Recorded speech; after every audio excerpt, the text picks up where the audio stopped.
You went home to change. Aileen McNabb Coleman, Present. Keith Batman, Here. Joe DeForest, Present. Charlie Ripley, Present. Joseph Bennett's excused, Elaine Daly, Here. Pat Mahonick, Here. Tim Lattimore, Here. Michael Didio, Ryan Foley, Present. Tucker Whitman. Here. Please stand for the pledge and a moment of silent prayer.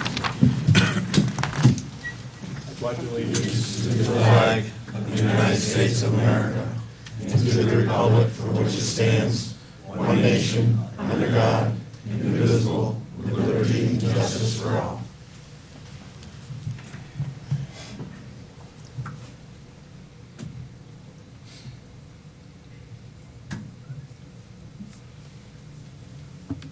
Thank you.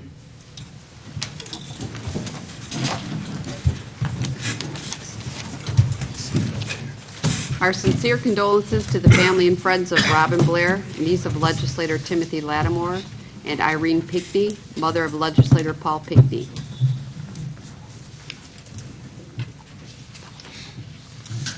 We have a public hearing to adopt local law number 2 for the year 2019, amending local law number 2 of 2009, establishing the office of county auditor.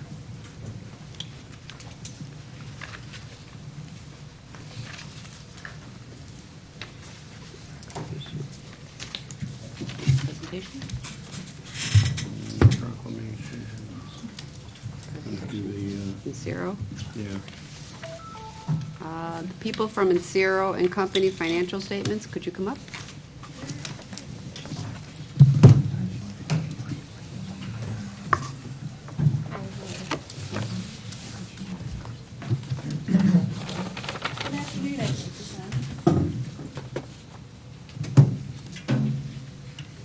Good afternoon, Good afternoon.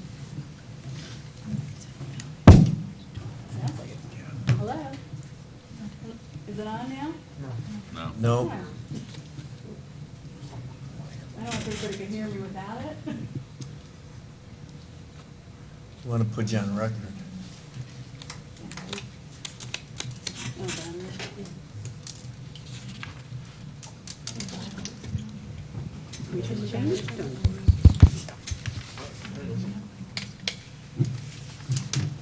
There you go. Steve's in the other room there. I'll go put some in if you want to just. Okay.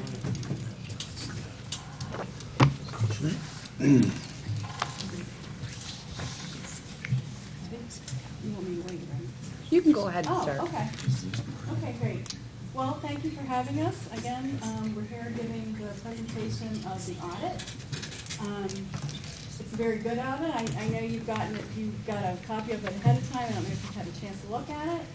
But we'll just go through, let's see, do we have a clicker?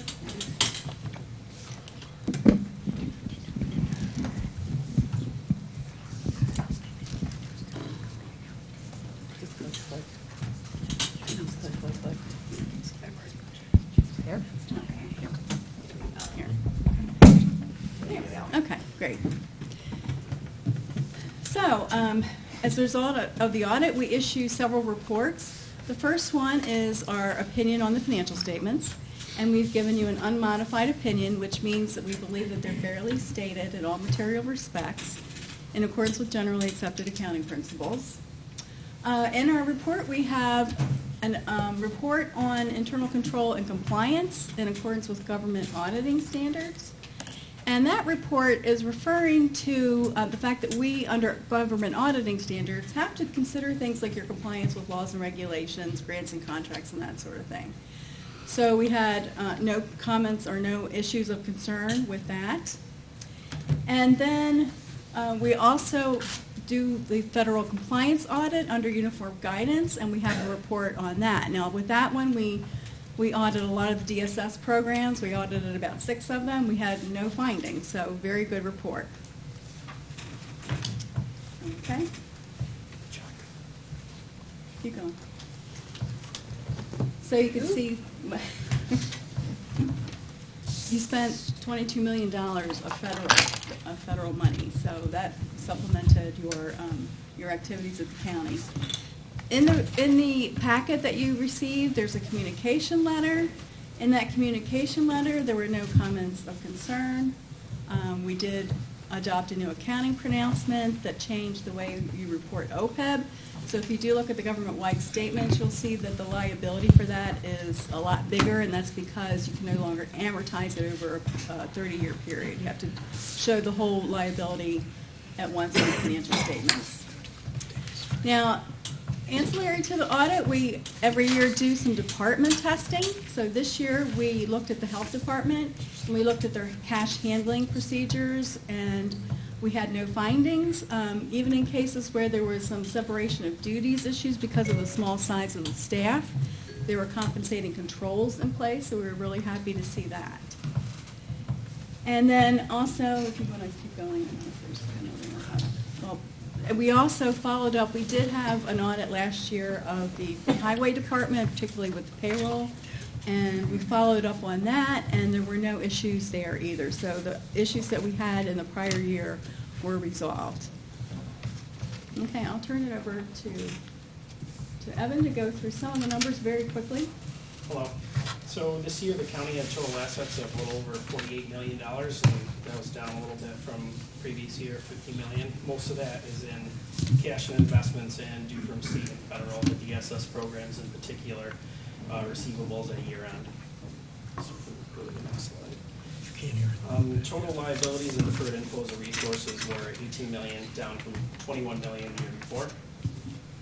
Most of that is due to other governments related to sales tax owed to other municipalities in the county's jurisdiction. So total fund balance at the end of the year was a little over $30 million. Unassigned fund balance in particular was $20.7 million. And that's up a little bit from the previous year, mostly due to excess revenues over expenditures. So total revenues were $132.5 million this year. They're up a little bit from the previous year, about $795,000. The majority of those revenues are the top two items: real property taxes and tax items, and non-property taxes, your sales tax. Total expenditures were $122 million, within $14,000 of the previous year. The majority of those expenditures are in economic assistance and opportunity, the DSS programs in particular. I don't think we need to spend a lot of time on And that. then This these is are just some information about the other non-major funds. Yeah. General fund is the one that we went into the most detail. So the next few slides are comparisons to other counties. So this is something new this year that we did. We're not going to spend time going through all the ratios and whatnot, but you do have the executive summary in your packets. So a lot of that information. We did comparisons with contiguous counties, just looking at your budget and your tax levy, that sort of thing.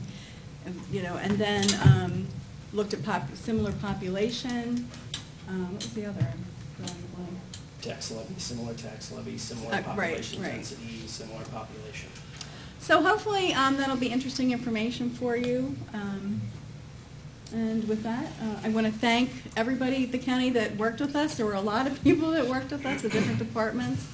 I want to especially thank the Treasurer's Office and Mary Beth, and it was a great pleasure working with you. It was wonderful. So we really appreciate everything. And DSS, of course, we always spend a lot of time at DSS, so I want to thank them as well. All right, well, thank you very much. Any questions before we Mr. Lattimore. head out? On our reserves, how much of that is or what do they say? That was $20.7 million. That we, The unassigned. Unassigned fund balance, yep. Excluding non-spendable reserves and committed fund balances. okay, thank you. Yep. Thank you. All right, thank you. Joel Campanola, will you come up for Nick's ride?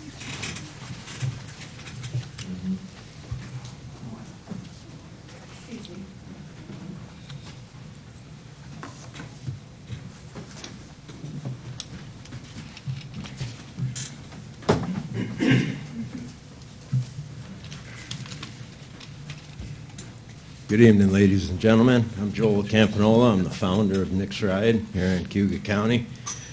And we are a grassroots organization that helps people that are struggling with the disease of addiction and mental health disorders. And I'm going to be as brief as I can. Back in 2014, I started to see what was happening in our community, and it started with Jessica Gentile, and then that was what started the snowball effect.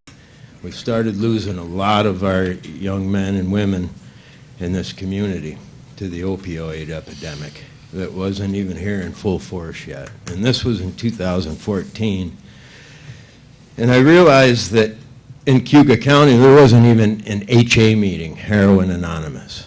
So in 2014, me and a friend of mine, Kevin Jones, we started a Heroin Anonymous meeting, and we had no place to have this meeting. So I put up a flyer and I gave the address to the parking garage. And that rainy night in October, and it was cold that October, 41 people showed up to that parking garage looking for help and sobriety that didn't want to die from the scourge that was on its way. And when I looked around and I counted those 41 people, I says, boy, something needs to be done. And I never knew that in my wildest dream that my son Nicholas would die due to this epidemic at 20 years old, 3 days after Christmas. But we kept that meeting going. We found different rooms for it. We bounced around, and then we wound up becoming 12 South, the clubhouse. And that was an organization, again, a building that me and a friend of mine, we funded alone. We paid the rent on it, and we made sure that people in this community had a place to go where they could go and feel safe, warm, and loved. And now, after years of donations and contributions from, we have the Allen Foundation on board with us, the French Medcalf helped us out with a van. We are now able to provide services. We're now able to take people to detox facilities. We're able to take people to inpatient treatment facilities. We have peer programs in place, thanks to Ray Bazari in the county that is helping us with that. And what I'm asking today is I'm asking for nothing but your help in this fight. At the end of the day today, when each and every one of you go home and you lay down, and I pray to God that none of you get the phone call I ever did, but at the end of the day today, 200 people are going to get a phone call saying that their son or daughter or mother, father, sister, brother died. And when you lay in your bed tonight and think about that number one, it's sickening, but I also want you to think about what it is you've done to help in combating that number. When I lay down every night, I'm exhausted. I'm basically financially destitute from everything that I put into Nick's ride, and it was never about the money. And on the night I got the phone call that my son died, I was with my dear friend Chuck Booley. And I can remember going up the road to Rochester. He was driving me. The rain, the sleet was coming down. 3 days after Christmas, mind you. And I can remember saying, what's it all about? My fight's over. I've been advocating for years, and it came right in my house and took my son from me. Tore my family apart like a hurricane. And I said, what's it all about? My fight's over. I'm done. No more. No more advocating. I lost my son. I'm just going to rest. And then it wasn't till Nicholas's funeral that I took a break after a couple hours, and I looked outside Langham Funeral Home, and I looked up the street, and I looked down the street, and there was lines coming each way of people in this community that I didn't even know to show me their support and their love, that I met for the first time, that came up to me and said, I knew your son from Wegmans. I worked with him. I watched him wrestle, And something about that day, with all the hugs and the love and the support that came from the community, I said, no, the fight's not over. Now it's time to floor it. We need to put the gas pedal down to the floor, and we need to start combating this full force. And in 2015, I believe the number was 16 100% confirmed overdose to heroin. Paraphernalia still on site, no question. 2017, we spiked to 24. And that was before we were able to detox people at Auburn Community Hospital. It was before East Hill Medical came in with their walk-in addiction treatment center. It was before groups like HEAL. It was before Nick's Ride. But now that we have those, we're looking at 24 deaths, confirmed overdose due to opioids and heroin. 2018, that number stayed the same. We finished at 24, and that's a win. We didn't spike back up, and what I'm asking for is your help and to support me in 2019, in 2020, and 2000, as long as it takes us to keep fighting this, because there's another wave coming. There's no place for these individuals when they get out of treatment. There's no place for them to go to feel safe or to even feel loved. Most of them burned every bridge they had. Nobody ever woke up and said, I'm going to run 5 miles and then I'm going to go get addicted to heroin.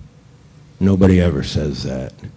Some of them may have made that first choice wrong and tried it and was hooked. But like Nicholas, he took a wrestling injury and got hooked on opiate painkillers. And when he no longer could get them from the doctor, he found them in the streets, where they're still very easy to come by today. But now that we have Nick's Ride on 12 South Street, and what we're able to do, and the numbers that I've seen, and these are documented numbers through Cayuga County, through our doors in 2018, we were able to help 11,606 people in a year, whether they came in for some type of peer counseling, some type of bad cup of coffee, good conversation, whatever they needed. Our doors were open, and I see it every day. There's over 1,000 people a month that come through there. Now, granted, they're all not unique. After we meet you the first time, you're no longer unique. You're one of our friends. Nobody's a client, nobody's a consumer, they're all friends. We help them find jobs. We've just reunited somebody back with their family who haven't seen their children in years. You know, we are giving people a chance that nobody else is. And we were just awarded the DRI, as many of you know, and I've been trying, and the building has been donated from the Booley family to us on 13 Chapel Street. On contingency that we did receive the DRI, and we did. And so I'm very excited that we'll be moving forward on that. I hope it's a little quicker than the snail's pace, but I know how government is.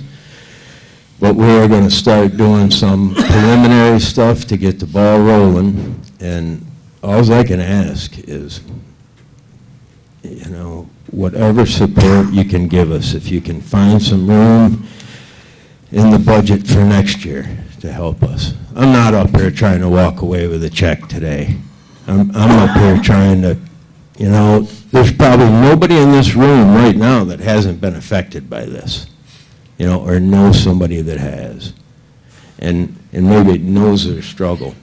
But without a place like Nick's Ride for them to go, you know, and go through our program. I now have 3 peers that work for us that are certified SERPAs, you know, and now they are able to, we're working with the jail, doing warm handoffs. We're picking people up from the jail in the van that was donated to us and getting them situated. We're getting them through the steps. There's no more, like me and Ray say, it's not a crack that the people are falling through. It's a canyon. And we need to do everything we can to close that canyon up. You know, you can step over a crack, but you can't step over a canyon. And that number's gonna keep going up unless we continue to do what we're continuing. The 5 counties that surround us this year went up 11%. Cayuga County stayed the same. That is huge. I mean, that is huge, and that's due to everybody in this room. And I want to let you know, if you've ever come to our fundraisers, the Knicks Ride, or anything we do, the gala, midwinter, every dollar, any dime that you ever put in a jug or donate to us does not go towards a salary, does not go in anybody's pocket. It goes towards helping the community. It goes towards putting tires on the van, whatever it takes. You know, we've already, year to date, we're at 864 people that have been through, so that's basically 1,000 a month that we're servicing and helping. And we're not going to be able to do it, you know, without the help. And like I said when I started, I know at the end of the day, there's going to be really the number is 207. Phones are going to ring, and lives are going to be in turmoil. Families are going to be ripped apart, you know. And I hope and I pray that none of you ever get that phone call. But I'm going to end with this. When I lay down tonight, I'm going to know what I did with my efforts to combat this. And what I ask you, when I ask for your help and your support with me and with my organization and my board on this, you know, what can you do? And what are you going to do? And what have you done so far? You know, and I don't say that with any, you know, discontent or anything towards anybody. This disease is here, and it wants a lot of people dead, and it's not going to be happy till it gets them. But when they're able to come through the doors of a facility where what we're going to try to do at 13 Chapel Street, we have East Hill Medical wants to come in again with their addiction medicine. We have other nonprofit entities that want to come in and help us be able to be self-sustaining. Once we get in the doors, I see nothing but more programs being added and more people in the fight, which we need, you know, because we need to combat that number. You know, there's going to be a gap generation. Everybody talks about the millennials, the baby boomers. There's going to be a gap generation. And my very good friend Gary Finch said to me one day, he said, Joel, what you and your organization are doing, generations that haven't even been born yet will read about how your organization started to combat this siege that tried taking over. You know, they're not even born yet, and they'll be reading about what wiped out over 72,000 people a year. You can look at this and you can say that's 5. Everybody agree that's 5? You can't fathom 72,000 people a year. The only perspective I can give you is if you ever take the pleasure to see the Veterans Memorial, the Vietnam's Memorial, the wall. There's 5,383 names on that wall. No, 50,000. 53,583 names, excuse me. And that took 9 years to fill that wall up of combat, napalm, booby traps, gunfire. We're filling a wall every year. You know, when you look at it like that, the first time I ever seen the wall, if there wasn't a bench for me to fall on, I would have fell on the ground. I thought I actually went into AFib, because when I started talking, and when my son died in 2015, the number was 60,000 a year. You know, so it's going up. But in our community, you know, this right here is the heartbeat of the world, what we have going on, and we have a model that's working, and people are following it. I've been to Texas. I've talked to people about our program out there. I mean, people are looking at us. Nick's Ride is making noise, and I'd like to continue to make that noise, and I'd like to ask you to partner with me, you know, in any way you can. And we'd like to get going on some funding to start with some environmental costs that we have coming up, because I was going to make this work with or without the DRI. That's just where it is to me. And I'm going to say this, you know, I didn't come up here with bullet points. I came up here with my son's name on a piece of paper, and I shot from the heart. And I hope I touched some of you. And I wish you a good evening. Thank you for giving me the chance to speak.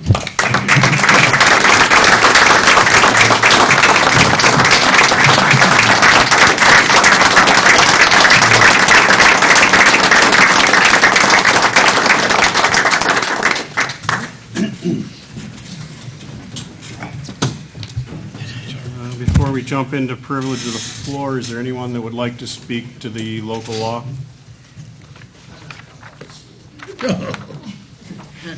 All right. Any legislators seeking privilege of the floor? Mr. Dennison. I just want to recognize that it's the 75th anniversary of our Soil and Water Conservation District, in case nobody knew that. Mr. Lattimore. Mr. Chair, I was honored to speak at the naturalization at Harriet Tubman the other day, and along with Sue Dwyer, and Keith was there, right? Legislator Keith was in the audience, and it was a great privilege to be there. And we have one of those new citizens here tonight. Thomas, would you care to go to the mic and tell us how you felt about being a new citizen?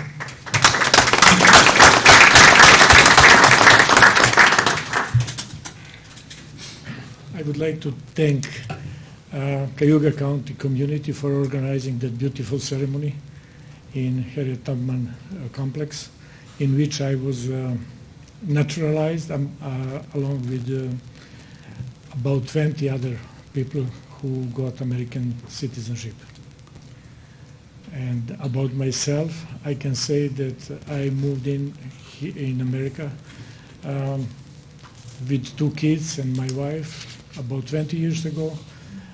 We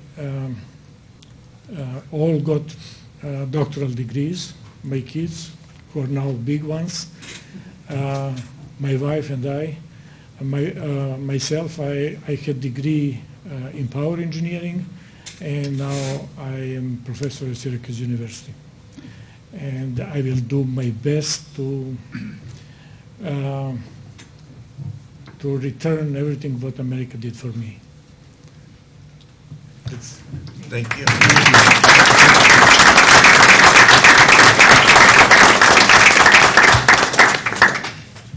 But Thomas is a professor at SU in engineering, and hopefully we can collaborate on maybe some of the microgrids that we have at Soil and Water. Yeah, that is exactly what I'm teaching. I'm teaching power engineering, so it means I'm very interested in your projects, in microgrid that you developed, and I would like some of you who is very well involved with that project to come in my class, because this semester I teach a class on microgrids, to come in my class and to present what I've done, because it was impressive what I heard from people. Thank you. Thank you. Is there any other public to be heard? No? If not, we'll move on our agenda. Minutes to approve. July 23rd, 2019. Move them. Second. Any discussion? All in favor? Aye. Any opposed? It's carried.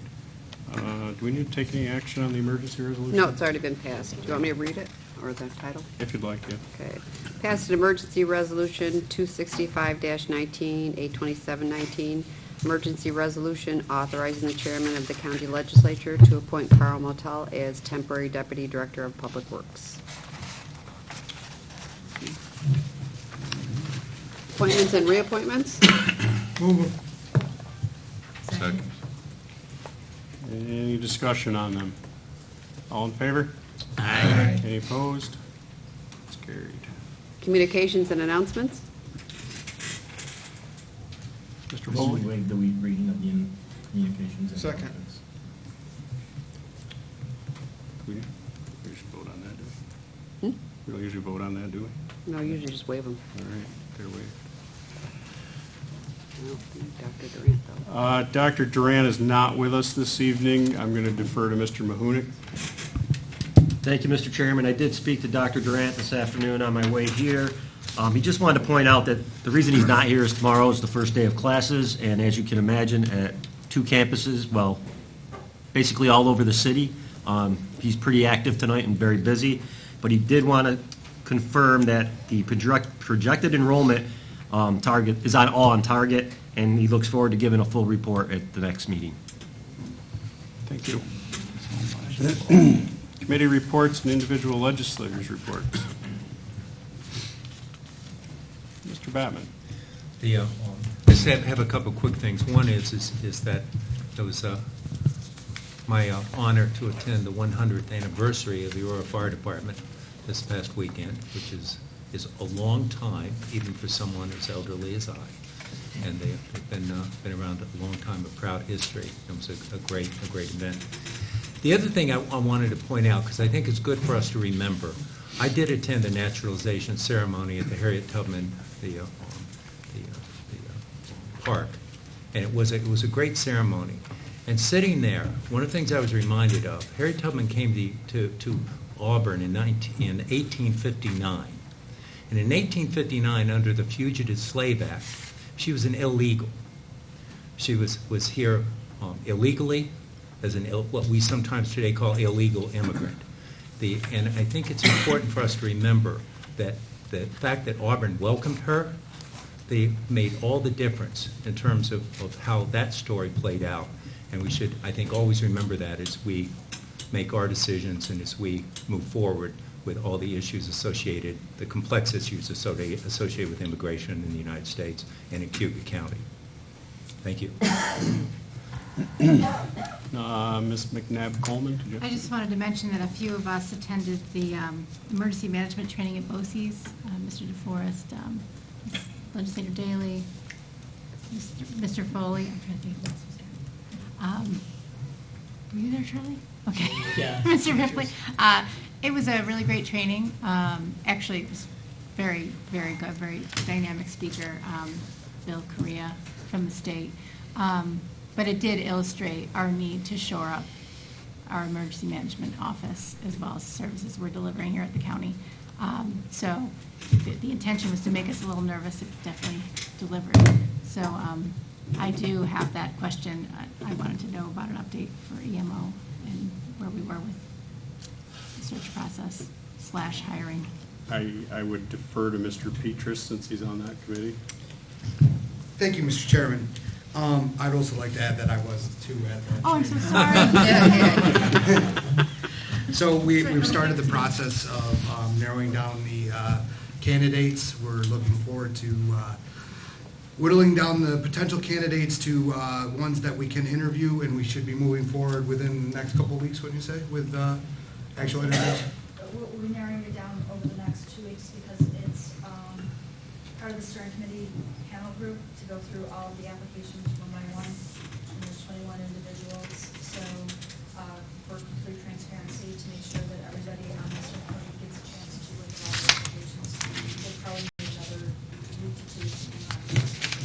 Then we'll be moving into the interview stage. Also, Mr. Chairman, I'd like to add that the steering committee is composed of community stakeholders to increase the involvement of the community in the selection process. Mr. Dennison.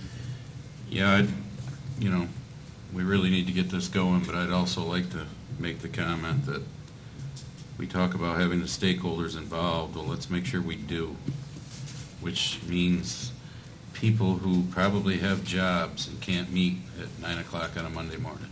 Let's keep that in mind so that there's more than just 3 or 4 people at these meetings. And I think we should, and I mentioned this to Mr. Petrus, take a look at I don't want, we were told before there was 100 candidates, and all of a sudden now we're at 21. Let's remember that, you know, our former administrator came up with most of the qualifications. Some can argue that, but he, you know, spent a lot of time down in civil service trying to get things changed. So I think we should make sure we look at every candidate from the past and the ones that applied in the past few months, because let's not let the good ones slip away because we're looking at qualifications that maybe really aren't the qualifications we should be looking at. So. Answer to that, everybody who originally applied was included in a canvassing letter that we sent out to see if people were still interested after the time that has lapsed since the original interview process. And as a result, narrowed it down to those candidates that we now have, because some people did not either reply to the canvassing letter or straight out send us a no, thank you, notification with the canvassing letter. Also, it's not only Monday at 9 a.m., we're trying to also find like a 5:30 to 7:30 time period for people who are unavailable. It's getting smaller groups because not everybody can meet at the same time, so we're getting groups together when they're available. And like we have one that is for Thursday at 5:30 to 7:30 as well. So I'm trying to be as flexible as possible. We're trying to get everybody at the same time to be impossible. So therefore, we're just making sure that everybody has an opportunity to look at all applications and have input as well as transparency. Anybody else? Any other legislators? Mr. Lattimore?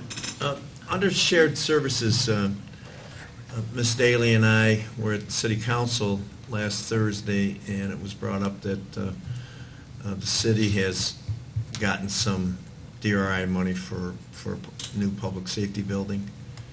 I think I've asked on this floor several times of our past administrator as to where we stand with that, and Jeff Dyer, the city manager, said he was going to talk to some of the legislators in regards to that. Have you been contacted by the city manager?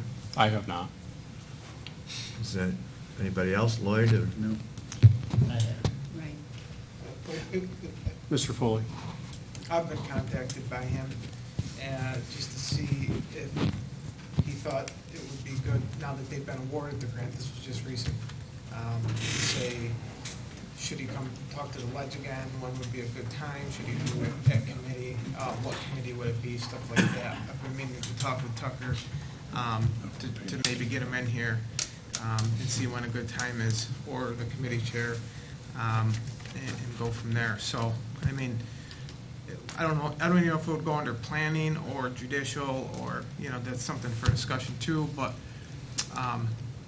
you know, part of it is when we originally tasked him, when he came up here, they needed kind of hard numbers so that we could make sure that the county would save money and any move that it completed.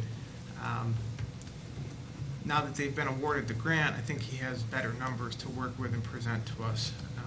And I want to make sure that he does before we invite him back again, and he just gives us the same information he did before. So, yeah, I'll be in contact with anybody. Mr. Peters? Thank you, Mr. Chairman. I also just wanted to echo that I too have been contacted by the city manager, and we're in the process of setting up a time to meet and then narrow down. I'm more than happy to have him present at judicial and public safety, if that is the committee with which that we decide that it'll originate. If not, we can. I personally, I think it should start in that committee. And if that committee sees fit to move forward with it, then it would come out of there and move further. Tim? Years ago, in another capacity, we did a study at the city regarding as to what was the best response time. We'd come to, or in that study, it indicated that we needed some housing in the north, central, and south. And I think that with the, public safety is the number one issue with all of us. Joel just mentioned the response time to an overdose. If there is a railroad coming through the city of Auburn, where they're indicating that they want to build it, I think it would cut down on the response time. So I think we have to look at a metropolitan type of system for public safety, the villages and the towns surrounding the city, and come up with a better system. We have a lot of equipment in the towns. We have a lot of housing in the towns. Somehow we got to coordinate those efforts so that we don't duplicate and slow the response time down. Elaine? I was just going to say that I spoke with him, and yes, he is trying to make arrangements to come and speak to either both caucuses or at the committee, whatever the pleasure is, and that he's well aware that there has been no firm commitment made by the county at this point. But he did say that at some point, as they move forward with this, they're going to have to get a sense of whether we're in or out of moving the backup 911 center and our EMO office there. So I think it's definitely something that's going to be followed up with fairly soon. Any other legislators? If not, we'll move forward. Oh, my report. I received over 40 letters about single-use styrofoam packing in the county. A few other counties in the state have passed a law banning it. It would be like fast food containers that are styrofoam, packing material that's styrofoam, and I don't really have the whole picture of what else, what the impact would be. I don't know if it goes down to the styrofoam tray your meat comes on in the supermarket. I think there's a lot that needs to be learned there, but that much interest in it, I think it's probably something we should at least take a look at, see if it fits us or not. So that'll probably be coming. As far as what committee wants to take that on, that would fall under planning or government ops or health and human. Anybody want to? I would think health and human. Where did the plastic ban, the plastic bag go? Elaine? That was sort of deferred at one point because there was the movement by the state to go in and put the ban together. So this would be an environmental issue, I guess, expanding on that in terms of including, Right. they want the county to move on it locally, is that? That was the intent of the letters, for the county to move on it. And I don't know how much conversation there's been at a state level. I don't know if they're close to moving on it or not, but that's something we could take a look at too. But if you want, Health and Human wants to Certainly. have a conversation about it. Certainly. Sheila's office has the letters if you want to browse them.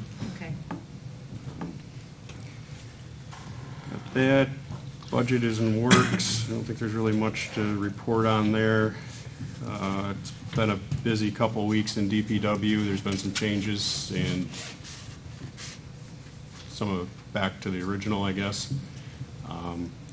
But we're moving forward. We're functioning there. EMO, I think we covered. The search is on. I don't really have too much else to add at the moment. If anybody's got anything for me, I can try and answer it. Mr. DeForest. Mr. Chair, I just wanted to let you and the body know that Paul Borneman will be presenting at Government Ops, sort of an analysis of where IT is and some potential possibilities of where it might go in terms of need, and some alternatives to possibly finding a director or some other alternatives that might develop out of that. Great. So anyone that's interested, please attend the Government Ops Committee meeting, give it some thought and come with answers, or questions. And hopefully we'll work towards answers. Okay. Thank you. Mr. Foley. Yeah, just two things. Just first one real quick.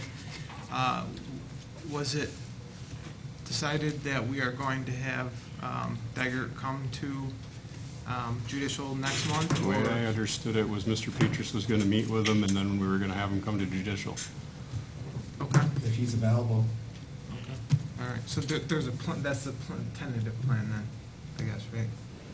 All right. Just want to make sure. to have him come. I can certainly extend the invitation, but I don't want to speak for the city manager. Right. No, you're right. And then secondly is, some of the legislators will remember that there were a few employees that were inquiring about being compensated for doing duties in addition to their regular department head duties. And we talked about possibly putting together a legislative direction in order to possibly get them compensated. And I offered up my skills, if you will, just to get something put together for that, to see what it would look like. That did take place. It was myself, Joe DeForest, the county attorney, and Lisa from HR, and we just kind of got together, hashed out a few ideas, and we think we have something good. I think it's going to be coming before government operations, and I just wanted to give the body a heads up to let them know that there is work being done on that issue. And if you have any questions, give Joe a call or someone that sat in on that meeting. Okay. Mr. Didio. I'd like to see not a hurry up, but more information, not more from Ray Bazzari, but when he gets ready, I want to have our legislature ready to listen to him about the shelter. So it seems like it goes down the road with us and it stops. Anyone have a comment on that? I don't think so. When we get ready, Ray's ready, we'll make it happen. Mr. Dennison. Do you have a time frame? Idea? I drafted an initial RFP today and sent it out to staff to sort of look at and comment on it. And we're continuing to talk to OTDA. We've had a conversation about the program aspects of it, and we have a conversation coming up a couple weeks about the financing of it. And then we're going to release the RFP. Ask Tucker to appoint a group of people to evaluate the responses, and that's where we'll find out what the project will cost, and that's how we can compute the savings. So we're probably looking at a couple months. I'm looking to turn it around as quick as I can, a couple months probably, right? Because you've got bidders conference, the whole deal that goes into the process of soliciting requests. You're gonna have to tour the building, take a look at it to be able to formulate answers to the series of questions about how they're gonna operate it, what kind of staffing they're gonna need. I'll turn it around as quick as I can. I'm happy to report to anybody anytime about where we are. Okay. Quicker Anybody is else? better. I appreciate that.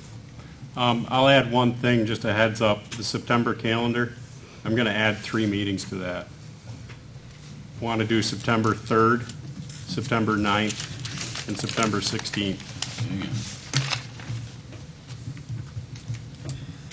For, Mr. Chair, for budget or? No, I was headed there. September 3rd, I'd like to target the DPW, and we've had conversations as to whether or not we want to keep going with the DPW or not. What time frame are you talking for these? 6 o'clock. Keith? The 16th is the NISAC Fall Conference. Yes. I think how many are going? There's only like 3 going, right? 4. Okay. 4.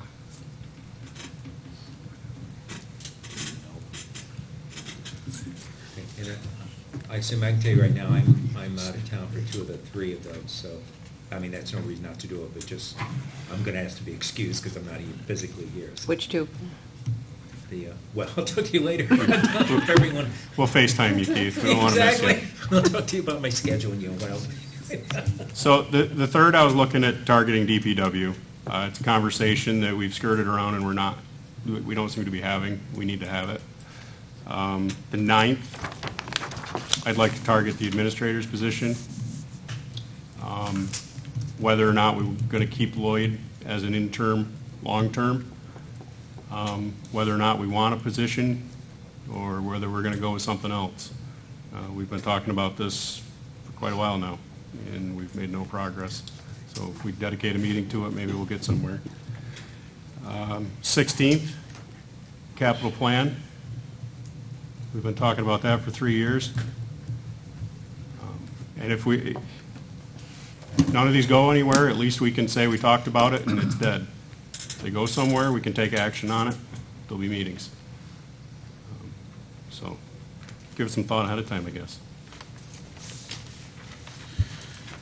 And then we'll have our regular meeting 24th. Mr. Pinckney. Mr. Chairman, before we get into committees and resolutions, I'd ask for an executive session for a brief one to discuss a particular person of employment. Is there a second? I'll second. All in favor? Aye. Any opposed? It's carried. You want to move? Please. Do we need to invite in an attorney or anybody? Can we bring him in? Yep. Sure.